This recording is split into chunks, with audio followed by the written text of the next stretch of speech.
issue with the Super navigation. Glitch in Twitch So it says just this is changed the super defaults. wrong. The life cycle of a There car is is a 5 to setting 7 in years, Android Auto started that I before didn't they're notice the released. first time You are that super brings wrong. that, That's actually not the restores that reason. bottom navigation And bar you that can shows kind of you, look into why your the silicon previously opened app shortage, and the has great controls or silicon it has your shortage turn by of turn. the coronavirus Super Glitch in pandemic Twitch says this affected is the super auto wrong. The industry life more cycle of than the car just is 5 about to 7 any other years, started industry before they and were affected released. the legacy You are super automakers wrong. That's actually more not than the reason. Tesla Tesla who actually uses and modern you can kind of technology in look their cars. into why the The silicon reason is shortage, that they the are great supply silicon shortage constrained. of the coronavirus pandemic Semiconductor auto manufacturers industry want to more move than on just from these about any ancient other processes, industry, and affected the and they legacy just don't automakers want to redesign more things. than I've heard Tesla, horror who actually stories uses modern technology in their from cars. like small The reason is design that they are teams supply that are like, constrained. literally the problem is that the semiconductor one person manufacturers who want to move on designed from that these board ancient processes, doesn't work here anymore, and they just don't nobody wanna else knows redesign how things. to I've heard horror make stories, one. So we keep from, using the same like board. small design teams that are like that happens. kills me. You lose a lot of literally knowledge the when you lose problem certain is members that of the teams. one Check this out. person who designed that This board is how you doesn't update work the here maps for anymore, my car. and nobody else knows That is how the to, stupidest like, thing make I've one. ever You seen buy ever. a using the same board. $180 DVD. Oh man. Don't forget about the happens. You lose a lot $32 of shipping knowledge for a when you lose certain DVD, members which of makes teams. a ton Check of this out. sense in the age of This is how you broadband update internet. the maps for my car. So annoying. That is the stupidest Actually, thing I've ever I've seen. known about ever. this. I have obviously never updated the maps, but I've known about this the whole time. Don't forget about the I should check. $32 shipping for a pirate it. DVD, I should which check makes a if ton of other sense in people the are age of privateering broadband this internet. software. Just So out of annoying. curiosity. Actually, like I mean, I already I've said known about you this. should pirate it. I don't think you really need to beat around the bush But at I've this known about point. this the whole time. I should check. You should pirate it. I should check if There's got to be like an entire like private tracker or Just something out of for that. curiosity. You know, people can I be already said you shockingly should pirate it. dedicated I don't think to you really need to shockingly beat around the bush at specific this point. causes. I should look into this because apparently that was the last year that they were going to do it. There's got to be like an entire like that's private another tracker or fantastically something stupid for thing. that. Yeah, I really want You know, something people that can will be just stop getting shockingly updated dedicated at some to point when you shockingly arbitrarily decide there's specific not causes. enough this particular vehicle left on the road. That makes such sense. It's good. It's great. That's another fantastically stupid thing. Yeah, I really want something that will just might as stop well ship getting on a updated floppy at some disk. point when you arbitrarily Yeah. decide there's not enough. Would have been cooler. This particular vehicle left on the road. Okay, this one's from Thomas. That makes such Hey, sense. Linus and It's Luke. good. I've been buying some products, both physical and digital, to help my productivity. What Might as well consumer-grade ship on a products in the last floppy 5 to disk. 10 years have aided Yeah. your productivity the most? Would have been cooler. Consumer products. Okay, this one's from Thomas. Man, I Hey, like Linus having a and big Luke, I've been monitor. buying I was some gonna say products, both monitors. I like physical my and my digital, quadrants. to help I my have four productivity. 1080p What screens, consumer-grade each of products which in is the last 21 5 to 10 inches, years which have is like aided your productivity perfect the for me at most? 0% scaling. So I just have a ton of Consumer information on my products. screen. I love it. Man, I like having a big monitor. Yeah, I was going to say monitors. I like my as well. my quadrants. I have four This one's from 1080p Chris. screens. I just started a new each of which is career as an 21 AV inches, tech which is for a like community school perfect system. for me at We've been 0% busy scaling. installing So new I just have a interactive ton of TVs. information on my What screen. kind of tech I love it. that if you've seen Yeah, would be helpful for teaching our youth? This one's from VR is Chris. super cool. I just started a new career and it's as super an expensive AV and tech for a kludgy, so community it's a school long system. way from I think We've been busy being installing new legitimately interactive useful TVs. for What kind of tech, like that at if scale you've seen for would be educational helpful for purposes, teaching but our youth? man, VR 3D is printers super would have been cool. super cool. I would have loved It's super to expensive learn and about kludgy, A bunch of modeling schools jumped way on from, 3D I think, printers right being away, which I legitimately just useful thought was for brilliant because like I at didn't think they scale would for necessarily do it, educational but that is purposes, an but absolutely wicked 3D skill to printers have would when have you're been super growing up. cool. I would have Like if loved your to reaction learn about to a bunch of schools something jumped on breaking 3D printers right away, in a physical way just thought was in your house brilliant. is Because oh, I I can didn't fix think that they by would like necessarily printing a do new it, but part that or is like whatever. epoxying it on or whatever. That is when you're growing up. Yeah, that's like super if your cool. reaction So cool. to something breaking in This a one's from physical Charlie. way. Hi, Linus and in your Luke. It's house probably been is, answered oh, before, I can but fix what is that the by, like, average printing age a of new your part viewership? or Like whatever. love from Epoxying New it on Zealand? or whatever. That is sick. The state is always going So to be skewed. Like I've seen reports from our audience many times, like, hey, I couldn't help noticing that you guys say you're only like 1% female, but I'm definitely a chick or whatever, and like Google thinks I'm a dude or something because I'm into dude stuff. like, But just letting you know, like I hear that a ton. I don't know what that voice was. Don't worry about it. But like I've definitely gotten people reaching out to me who are like, or something, you know, just as an FYI, you were talking about how you guys skew heavily male, and voice was. Don't worry. I'm not going to dispute that. Like but what I will say is that we do exist. reaching out to me. we do who are exist, like, and you know, Google just as an often FYI, you were talking misidentifies about how you guys skew heavily male and misidentifies I'm people, not gonna especially ones who are dispute not that, logged in, but which what is I a will significant say number of is- Oh, users. based Less on today. like interests and stuff. We do Exactly. So exist, they'll profile you and just kind of Google assume often that because you looked at a razor once, that you're a guy guy because it had a blue handle instead of a pink one or whatever arbitrary bullshit, right? So there's that, and we also get a lot of people telling us, "Hey, yeah, I'm into it, but I always watch with the hubby." Stuff like that, right? So it would be or whatever his account. Yeah, so I can tell you, I can tell you. Oh, I know. I can tell you what Google reports to us. I'm just saying that I used that the gender as an example of a way of as a way to illustrate that this data is. I can tell you. Because like when I was a kid, if I was signing up for a website, I would go put in my birthday, and then when I hit the year, I just whip the scroll wheel and click on something random. Like a way. I still do that. If Steam pops up an age restriction thing on my logged-in account with a fucking credit card, and then when I hit the year, I would just whip the scroll wheel and click on. What are you doing, bud? Like, I still do that. Like I've had my account is old enough to vote on my logged-in right. So what is the point of this? I understand what the point is, but that doesn't mean I have to have patience for it. And so I've had my account is old enough to setting or something. Like I said it once. I know the screen you're talking about. What is the point of this? I said it once, and now it takes that same thing I put in last time, and that doesn't mean I have to have patience. I haven't seen that. And so you know what? Maybe it's depending. I use new computers all the time because I'm always benchmarking. It's probably because I've done that on that computer. It's probably cached somewhere. Yeah, so I run into it all the time. I'm like, stop wasting my time. And so I just whatever. And just select something random. Get out of my way. Anyway, so the average. Okay, so hold on. What median I run into it all the time. I'm like, stop wasting my time. The bulk of our viewers, whatever, just 70% of them are 18 to 34. Anyway, so which is average. Okay, so hold on. Exactly what I would expect. That honestly sounds probably accurate. The bulk of our viewers. 70% of them. There's these new filters now that make you look younger. Oh, which is it'll never matter. Exactly what I. We talked about this quite a while ago. Botox filter, or was it? What are we talking about here? We talked about this quite a while ago about how you were worried about different features. Filters now that make you look younger, making you look older, and then people not wanting to matter. We got listen to. We talked about this quite a while ago. Yeah, Tech Boomer. I do think there's a best before date on like tech personalities. 100% filters that already exist that happen live, that make people genuinely look significantly younger. Yeah, it looks Tech actually Boomer. like quite. Yeah, I do think there's a best before date. Totally be a thing, and it will be like indistinguishable. 100% filters. I mean, if we keep putting wrinkles in the backdrop, then they'll distract from light. Yeah, then they won't even be looking at me. Exactly. Younger, and it looks actually like quite good. Yeah.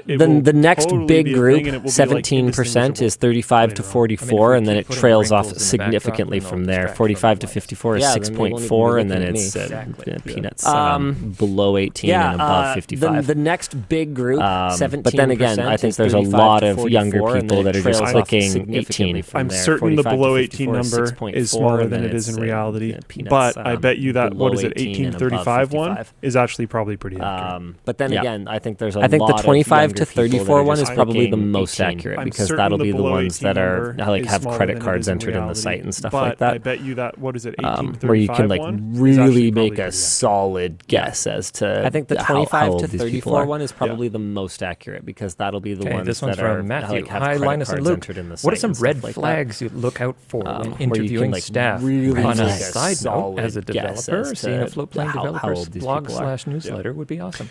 We just don't have the bandwidth this one's for from it. Matthew. Hi, Linus and Luke. What are some red flags you look out for when interviewing Maybe staff? eventually. I know On a Conrad has side mentioned note, as a developer, being seeing a interested floatplane in writing developer's a blog/newsletter would be newsletter awesome. We for just don't have the bandwidth for it. the LTT store before. So it's not like there will be no development stuff ever. Maybe eventually. I know Conrad has mentioned definitely don't have the bandwidth. I mean, Luke had the idea of doing one like right at the start, and he was like, "Yeah, even if no one reads it, it would be so cool to look back over it. Development stuff ever. 5 years down the line, and it would be. But we've just been. Luke had the I've documented some stuff anyways. I have like really old school screenshots and even if no one reads it. Remember, I had the idea of linking every comment 5 years and like every tweet where people told us we'd fail and like printing them out so that we could wallpaper our office with it. We would actually have enough. Would we have enough devs like in person here to have like a space where like every tweet probably people told us I think we could have done it at the lab. Once we're local, there will be at least wallpaper like our office with it. We need to do more float plane. We would actually have enough. Rod, sorry about that. We'll do it. I promise. Here to have like a space where we could I think our printer is finally back up and running, and we're going to be doing some printed T-shirts again. So maybe we could do a blue, just like float plane logo one. Speaking of working here and stuff, there's lots of roles on the site actually, especially if you want to work for labs. Oh my goodness! But there's 2 new ones that are kind of in my realm. One of them is a float plane project manager. It is a relatively small team. You will also have to do development, but as a float plane project manager, so we're looking for someone to try to like work on tasking and help guide the ship. One of them is a float plane project manager. So like what, like mini Luke?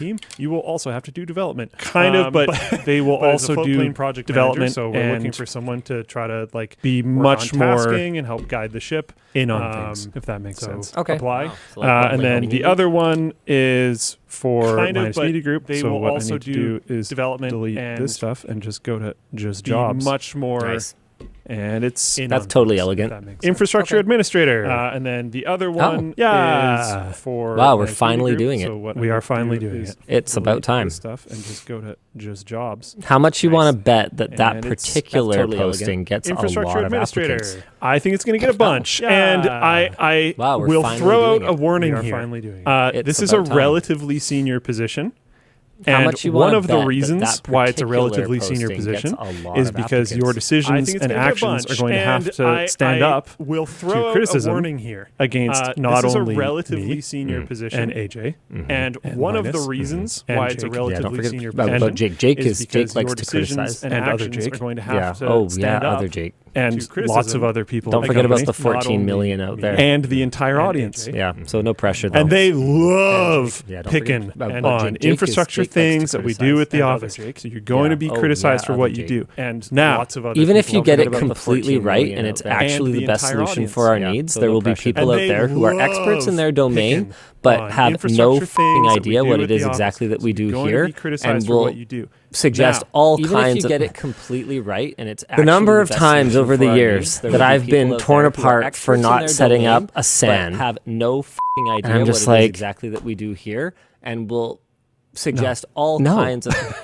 That's just actually the number of times over the years stupid that I've been torn apart and has for not setting nothing up to do with what we do here. And I'm just like, chill.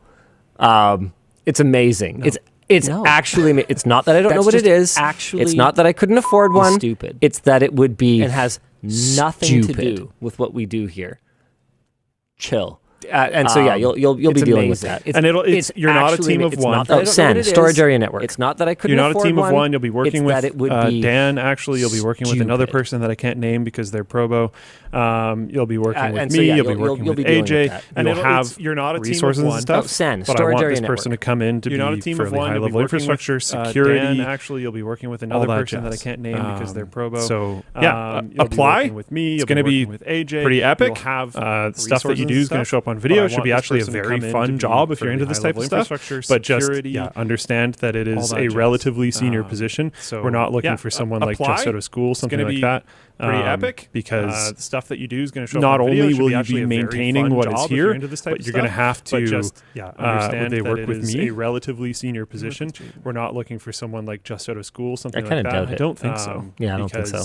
I mean, maybe. Not only will you be maintaining what is here, but you're going to have to... Not only are you going to have to maintain what's already here, but you're going to have to keep it moving forward, and you're going to have to facilitate... I don't think so. Yeah, I don't think so. I mean, maybe someone like Linus or Jake or whoever else going like, oh, I want to try this thing for a video, and then them coming in like a wrecking ball and doing whatever they want to do, and then you either need to pick it up where they left off and bring it to full implementation, going like, oh, I want to try this thing for a video, and then them coming in like a wrecking ball and doing whatever they want to do, and then you either need to... It's going to be an interesting role. But pick it up where they left off and bring it to full implementation. And what kind of red flags would you look out for? Well, there's a first-time chat over here on Twitch, typical Twitch.